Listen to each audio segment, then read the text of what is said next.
Un tema de enorme importancia para México. México, un país petrolero que está dando paso hacia la primera ronda de licitaciones de los muy controvertidos contratos integrales para la exploración y producción de campos maduros en la región sur.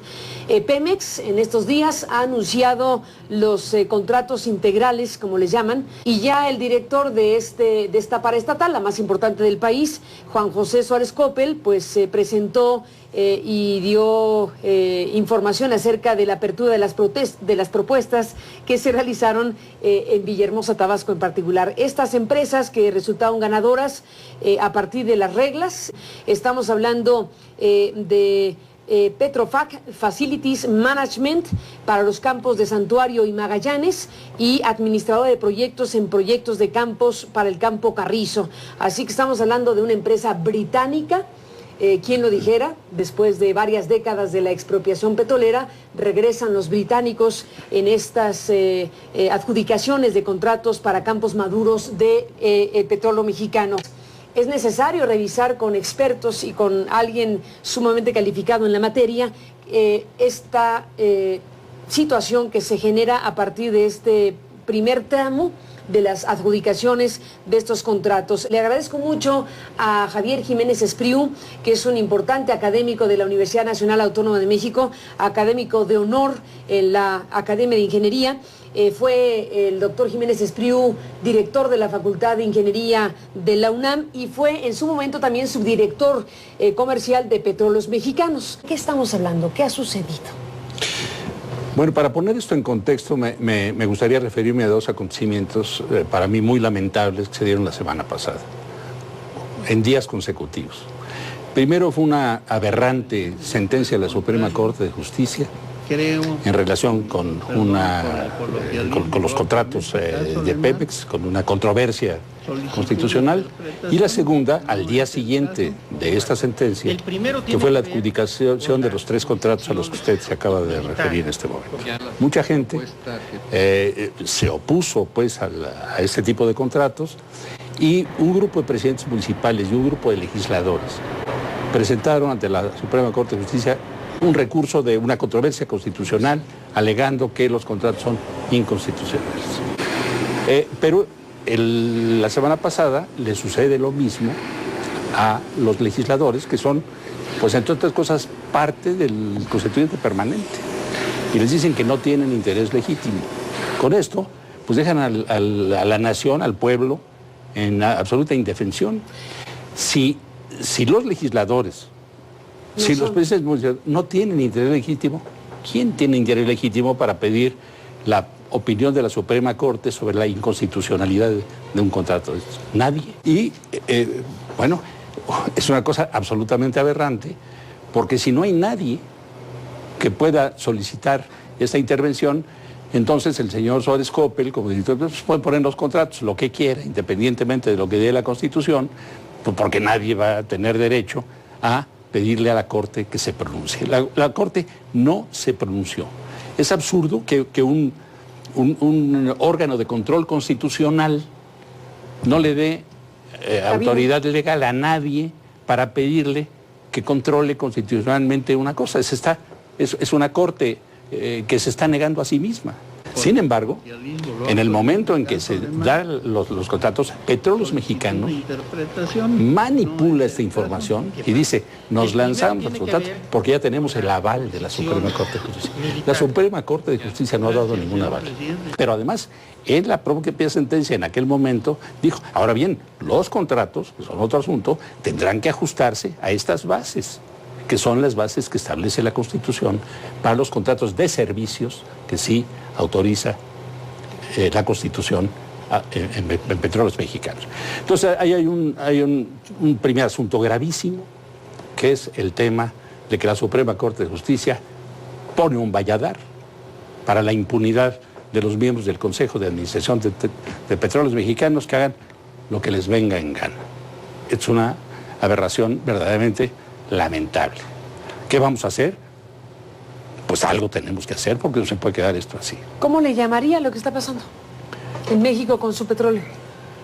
Pues es una entrega del petróleo, y si quiere analizamos el tema de por qué la inconstitucionalidad de estos contratos Y después hablaremos de los contratos mismos. ¿Y por qué dice usted que son contrarios a la Constitución? Mire, en el ramo petrolero hay dos tipos de contratos. Hay muchas variantes, pero hay esencialmente dos tipos de contratos. Los contratos de servicios, que están autorizados por la Constitución. Pemex tiene derecho a hacer contratos de servicios. ¿Qué significan los contratos de servicios? Yo te contrato para que hagas tal obra o que me des tal servicio, por lo cual tú me vas a cobrar lo que tengas, lo que cueste el servicio y una utilidad razonable por lo que estás haciendo. Por tu servicio. Por tu servicio. Ese es un tipo de contrato que sí permite Pemex y que lo ha utilizado durante muchísimos años. Y después hay los contratos que se llaman de riesgo o las concesiones. En los contratos de riesgo, el contratista no es un prestador de servicios. En los contratos de riesgo, el contratista se convierte en cierta forma en socio de la empresa petrolera. En los contratos que se acaban de entregar y que están prohibidos en la Constitución, la remuneración del contratista está definida en una fórmula que tiene muchas sofisticaciones, pero que en esencia tiene dos elementos. Uno, yo te voy a pagar el 75% de los gastos en los que tú incurras para hacer lo que vas a hacer. En el entendido que tú vas a hacer todo. En este caso, el contratista va a hacer absolutamente todo. Se le delimitó un área y él va a comprar los terrenos o alquilarlos. Se les entrega. O conocer los servicios de paso, van a comprar las instalaciones, van a contratar al personal, van a darle todos los casos. Van a comprar desde el papel de baño hasta los equipos de medición que los comprará el propio contratista para medir los hidrocarburos, gas o líquido que le van a entregar a Petróleos Mexicanos en el punto en donde Petróleos Mexicanos. Todo lo va a hacer el contratista. Tendrán que firmarlos dentro de algún tiempo. Esperamos que haya algún juez que declare la nulidad de los contratos por sus nulos de propio derecho. ¿Usted cree? Bueno, yo espero.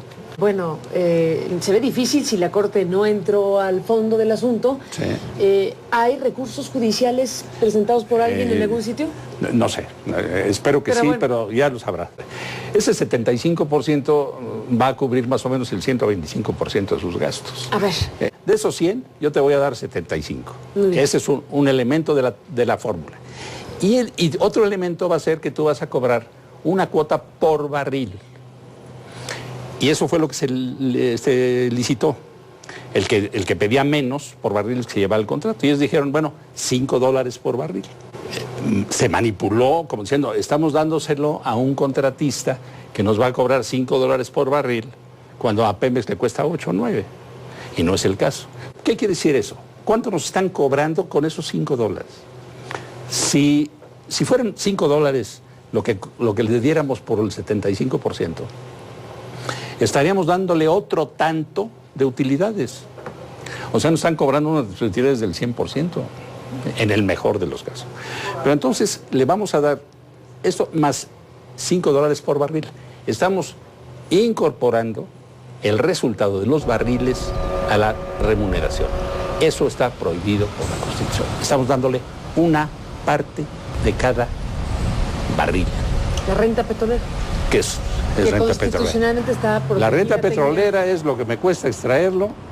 La diferencia entre lo que me cuesta extraerlo y en lo que lo vendo, eso es la renta petrolera. ¿Y eso es lo que se está entregando? De eso, $5, al precio actual, pues es como el 6%, pero a lo mejor mañana es el 7, o el 8, o el 9, o el 10. ¿Cuál es la ganancia para Pemex?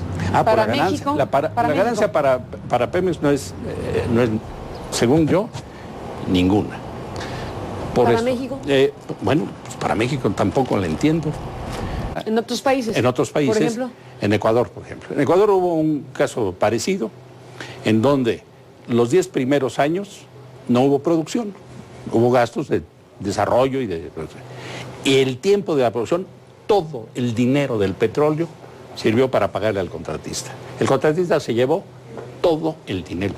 El contratista en este caso, como él va a ser el suministrador de todo, él lleva el 100% de las utilidades de todo lo que suministra. O sea, él ya está haciendo un enorme negocio En ese 75% que dice que va a recuperar hasta los diezmos a los que se refiere el senador Elizondo el otro día en un programa de radio suyo. Ahí hablamos ya de corrupción. Ahí hablamos de corrupción. El y mire senador usted, Fernando Elizondo dijo hace unos días efectivamente que había un fenómeno de corrupción. No hablaba específicamente de esto, sino hablaba de las licitaciones. Hablaba de las en licitaciones. México, Sí. y hablaba del diezmo. En este caso, en el contrato, en estos contratos, Petróleos Mexicanos queda simplemente con la función de supervisar el desarrollo de estos contratos. Además, dice el contrato que ellos tendrán la potestad, los contratistas, de decidir la tecnología, la estrategia de ataque de los yacimientos. Kazajstán, hubo un contrato semejante en un yacimiento de 1 millón de barriles diarios, o sea, una especie de cantarel. Tuvieron que renegociarlo, porque se dieron cuenta en un momento que, dadas las circunstancias de precios, de condiciones del yacimiento, de lo que costaba, de lo que había que reembolsarles de gastos, el contratista estaba llevando el 95% de la ganancia. Del valor del petróleo. Esto no es una especulación, son contratos que se pueden conocer y que se pueden ver. En ningún caso de estos contratos ha habido éxito para el contratista, para el que contrata. ¿Para el que contrata? No hay ningún caso de estos contratos que hayan permanecido como tales sin ser renegociados. Todos están siendo cancelados o renegociados. Y nosotros estamos entrando. Estamos empezando en ello. Sí. Estamos hablando de que van a incrementarse de 15,000 a 55,000 barriles diarios. Estamos hablando de un incremento de 40,000, sobre el cual van los $5, además de todos los gastos. Entonces, la utilidad de estos señores van a ser esos $5. Vamos a suponer que tenga éxito y que sean 40,000 barriles. 40,000 barriles a $5 durante 25 años. Estamos hablando de 1,000 y pico de millones de dólares. Y son los chiquitos. En el momento que, como quiere Petróleos Mexicanos, esto fue para medirle el agua a los camotes.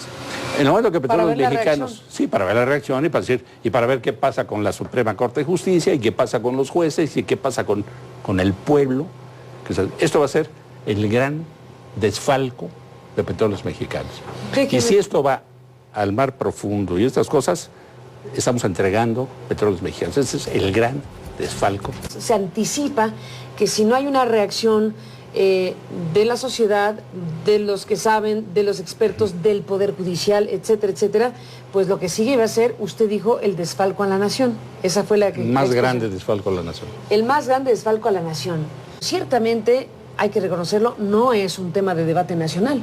¿Y dónde están esas voces? Independientemente de la constitucionalidad o la inconstitucionalidad del el contrato per se, el contrato comercial es una barbaridad. ¿Por qué? Por esto, lo que usted está explicando. porque nos están cobrando una barbaridad, estamos entregando una barbaridad de dinero que puede ser el 70 o el 80 o el 90% del valor del petróleo. Usted es experto. ¿Quién más de los expertos opina como usted? Mire, por ejemplo, el doctor Layú, Adrián Layú, que fue director de Pemex. Director de Pemex. Y que tenemos siempre una discusión, porque él es favorable a los contratos incentivados y tal. En un artículo anterior que escribía este último, me mandó una nota diciendo: Javier, tú y yo hemos tenido discrepancias fundamentales en este asunto, pero en lo que se refiere a estos contratos que puedo Pemex, estoy totalmente de acuerdo contigo, son una aberración y son contrarios al interés económico de Petróleos Mexicanos. Se lo dijo el exdirector de Pemex. Me lo mandó por un correo, por un mail. Sí. Una frase de un señor que se llamó Robespierre y que la dijo en la Convención de París hace un poco más de 200 años.